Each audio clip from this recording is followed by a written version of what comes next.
వాస్తుబలం ప్రేక్షకులకు స్వాగతం. నేను మీ కిషన్ పటేల్. మీరు మన ఛానల్ పట్ల చూపిస్తున్న ఆదరాభిమానాలకు నేను కృతజ్ఞుడను. ఈరోజు మన వాళ్ళు అడిగిన ప్రశ్నకి, మన సబ్స్క్రైబర్లు అడిగినటువంటి ప్రశ్నకి సమాధానంగా, ఇంటికి ఆయుష్ ఉంటుందా? ఇది మన వాళ్ళు అడిగిన ప్రశ్న. గురువుగారు, ఇంటికి ఆయుష్ ఏమిటి, అసలు అది ఎలా ఉంటుంది, దాని గురించి ఒకసారి వివరించి చెప్పండి అని మన వాళ్ళు నాకు వాట్సాప్ ద్వారా మెసేజ్ చేసి అడిగారు. దాన్ని ఈరోజు వివరిస్తున్నాను. అయితే మీరందరూ కూడా ఏమైనా సమస్యలు, సలహాలు అవసరం అనుకుంటే వాట్సాప్ ద్వారా అడగండి, నేను తప్పకుండా మీకు సమాధానం ఇస్తాను. ఇప్పుడు చూడండి,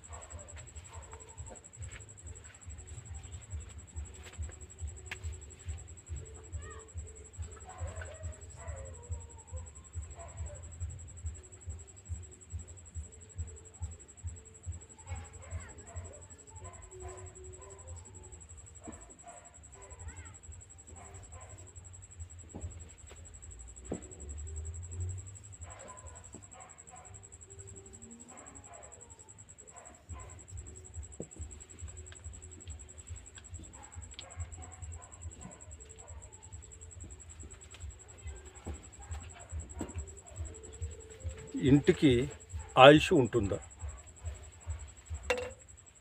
అయితే మనం ఇల్లు కట్టుకునేటప్పుడు ఆ ఇల్లు యొక్క పొడవు, వెడల్పులు, చుట్టుకొలతలు తీసుకుని దాని ద్వారా పదగణితం వేసుకుని, ఆ పదగణితం ద్వారా వచ్చేటువంటి క్షేత్రపదాన్ని తీసుకుని దాని ఆధారంగా ఇంటి ఆయము, ఆయుష్, ధనము, రుణము, ఆదాయము, తారాబలం, ఇలా మనము వర్గులు చూసుకుంటూ వెళ్ళాల్సిన పరిస్థితి ఉంటుంది. అయితే ఇంటికి ఆయుష్ ఉంటుందా అనే ప్రశ్న సమాధానం ఆయుష్ ఉంటుందనే చెప్పుకోవాలి. ఇంటికి ఖచ్చితంగా ఆయుష్ ఉంటుంది. అది ఎలా ఉంటుందంటే, ఒక ఇల్లుని మనం కట్టుకున్నప్పుడు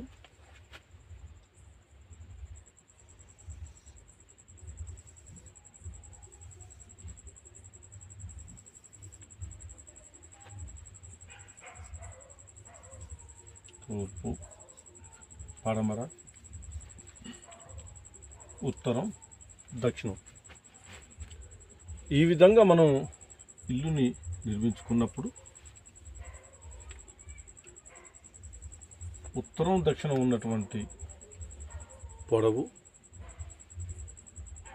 తూర్పు, పడమర ఉన్నటువంటి వెడల్పు, లేదా తూర్పు, పొడవు, ఉత్తరం, దక్షిణం వెడల్పు, ఇవి రెండు తీసుకొని పదగణితంతో క్షేత్రపదం సాధించి అక్కడి నుండి మనం ఆయము, ఆయుష్, ఆ విధంగా మనం వర్గులు సాధించుకుంటూ వెళ్ళాలి.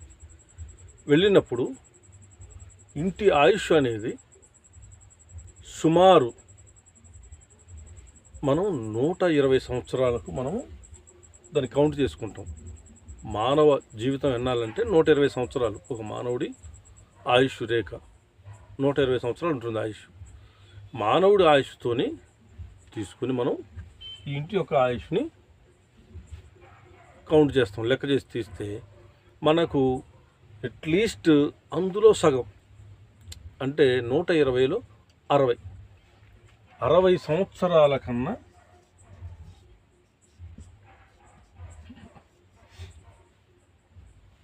తక్కువ ఆయుష్ మనం నిర్మించబోయే ఇంటికి రాకూడదు.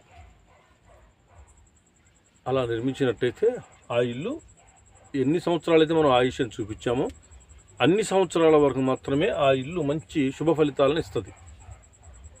ఆ తర్వాత ఆ ఇల్లు మనకు ఎటువంటి ఫలితాన్ని ఇవ్వదు. ఎందుకంటే డెడ్ అయిపోద్ది, ఇంటి యొక్క ఆయుష్ మరణించిపోద్ది. అది ఏమిటంటే, ఒక మనిషి పుట్టుకకు, ఒక జీవి పుట్టుకకు, అది ఏ జీవి అయినా పర్వాలేదు, అయితే మనం మనిషినే తీసుకుందాం, మనిషి గురించి మాట్లాడుకుందాం. ఒక మనిషి పుట్టుకకు తల్లి గర్భంలో పిండం పడిన దగ్గర నుండి ఆ పిండం రోజు రోజుకు దినదిన ప్రవర్ధమానమై ఎదిగి 9 లేదా 10 నెలలు తల్లి గర్భంలో ఉండి ఎటువంటి అనారోగ్యానికి గురి కాకుండా, ఆపదలకు ఇబ్బందులకు గురి కాకుండా చక్కగా కాన్పు ద్వారా బయటకు వచ్చి అక్కడ నుండి నిండు నూరేళ్ళు ఆయురారోగ్యాలతో, అంగవైకల్యం లేకుండా, ఇబ్బందులు లేకుండా సుఖ సౌఖ్యాలతో ఉండాలనేది మనం కోరుకుంటాం. అది ఆయుష్. అలాగే ఇల్లు కూడా శంకుస్థాపన చేసిన రోజు నుండి, శంకుస్థాపన రోజు కొబ్బరికాయ కొడతాం కదా, ఆ కొబ్బరికాయ కొట్టిన రోజు నుండి 120 సంవత్సరాల వరకు ఆ ఇంటికి ఏ ఆపద రాకూడదు. అందులో జీవం ఉండాలి. పుట్టినటువంటి మనిషికి ఎలాగైతే జీవం ఉంటుందో, ఈ ఇల్లు శంకుస్థాపన వేసిన రోజు ఒక జీవి బయట పుడితే, ఒక మనిషి పుడితే, ఆ పుట్టిన మనిషి ఏ విధంగా అయితే 100 నుంచి 120 సంవత్సరాలు చల్లగా ఉండాలనుకుంటామో, ఈ ఇల్లు కూడా శంకుస్థాపన చేసిన రోజు నుంచి 100 నుంచి 120 సంవత్సరాలు చల్లగా ఉండాలి, జీవం కలిగి ఉండాలి, ప్రాణం కలిగి ఉండాలి. అలా ప్రాణం కలిగి ఉన్న ఇంట్లో కాపురం చేస్తున్న వాళ్ళు చక్కటి సుఖ సంతోషాలతోటి దినదినంగా అభివృద్ధి చెందుతూ జీవించగలుగుతారు. అలా కాకుండా ఆయం చూడకుండా, ఆయుష్ చూడకుండా, ఏదో ఇల్లు కట్టుకుంటున్నారు కాబట్టి మమ్మల్ని పిలిచారు, ముగ్గుపోయమన్నారు అనేసి ఇటు పట్టండి ఈశాన్యం ఉంది, ఇటు పట్టండి ఆగ్నేయం ఉంది, ఈశాన్యం ఒక 2 అంగుళాలు పెంచండి, ఆగ్నేయం ఒక 2 అంగుళం తగ్గించండి, నైరుతి మట్టం పెట్టండి అని ముగ్గులు పోసేవాళ్ళు చాలామంది ఉంటారు. అలా ముగ్గులు పోయడం వల్ల అసలు ఆ ఇంటికి ఆయుష్ ఎంత వచ్చింది, ఆ ఇంటి ఆయం ఏంటి, ఆ ఇంటి యొక్క క్షేత్రపదం ఏంటి, దాని పదగణితం వేశారా, క్షేత్రపదం తెలుసుకున్నారా, మరి ఆయం ఏమొచ్చింది, ధ్వజాయం వచ్చిందా, సింహాయం వచ్చిందా, వృషభాయం వచ్చిందా, గజాయం వచ్చిందా? నేను చెప్పినటువంటి 4 ఆయాలు ఇంటి నిర్మాణాన్ని పనికొచ్చే ఆయాలు. ఇవి వచ్చినాయా? లేదు, పనికిరాని ఆయాలు కొన్ని ఉన్నాయి. ధూమాయము, శ్వానాయము, ఖరాయము, కాకాయం లాంటివి. అవి వచ్చినవా? అవి తెలుసుకోవాలి. అవి ఎవరు తెలుసుకుంటారు అంటే, వాస్తు గురించి సంపూర్ణంగా తెలిసినటువంటి ఒక వాస్తు పరిశోధకుడు కానీ, వాస్తు సిద్ధాంతి కానీ వాటి గురించి వివరించి చెప్పగలడు. ఆ రకంగా ఇంటి యొక్క ఆయం ఎంత ఉంది తెలుసుకోవాలి. ఆ తర్వాత ఆయుష్ ఎంత ఉంది తెలుసుకోవాలి. ఆ తర్వాత మిగతా అంశాలు, ధనము, రుణము, ఆదాయము, తారాబలము, యోని, రాశి, వారము, తిథి, ఇవన్నీ తర్వాత అంశాలు. కానీ ప్రధానమైన అంశాల్లో ఆయుష్ అనేది తప్పకుండా చూసుకోవాలి. ఆ నిర్మిస్తున్న ఇంటికి 60 సంవత్సరాల లోపు కనుక ఆయుష్ వచ్చినట్టుగా ఉంటే ఆ ఇంటిని నిర్మించకూడదు. మరి అలా పెరగాలంటే ఏం చేయాలి అంటే, మీరు అనుకున్నటువంటి ఇంటి నిర్మాణ వైశాల్యం, మీరు అనుకుంటారు ఇటు నుంచి 20 పెడతా, ఇటు నుంచి 10 పెడతా, లేకపోతే ఇటు నుంచి 10 పెడతా, ఇటు నుంచి 10 పెడతా, మీ ఇష్టం, మీ స్తోమతను బట్టి అనుకుని ఉండొచ్చు. కానీ వాస్తు అలా చెప్పదు. మీరు అనుకున్న విధంగా రావాలంటే వాస్తులో రాదు. వాస్తు చెప్పినట్టుగా మాత్రమే మీరు కొలత పెట్టుకోవాలి. మీకు ఆయుష్ రావాలి, ఆయం రావాలి, ఆదాయం రావాలి, అన్నీ మీకు సక్రమంగా వాస్తులో పర్ఫెక్ట్గా చూపించాలంటే వాస్తులో చూపించిన విధంగా మాత్రమే మీరు పొడవు వెడల్పులు పెట్టుకొని గదులు పెంచడమా, గదులు కాదు ఇల్లే, ఇల్లంతా పెంచడమా, ఇల్లంతా తగ్గించడమా చూసుకోవాలి. ఇవి ఎక్కడి నుంచి తీస్తారు? గర్భగోడలు, ఈ గోడల నుంచి మాత్రమే తీస్తారు. కొంతమంది ఏం చేస్తారు, ఈ గర్భం ఇక్కడికి ఉంటుంది, నేను ఫోర్టుకు ఇక్కడ దాకా కొడతాడు, నేను చుట్టూ అట్నే రూఫ్ పెడతాడు.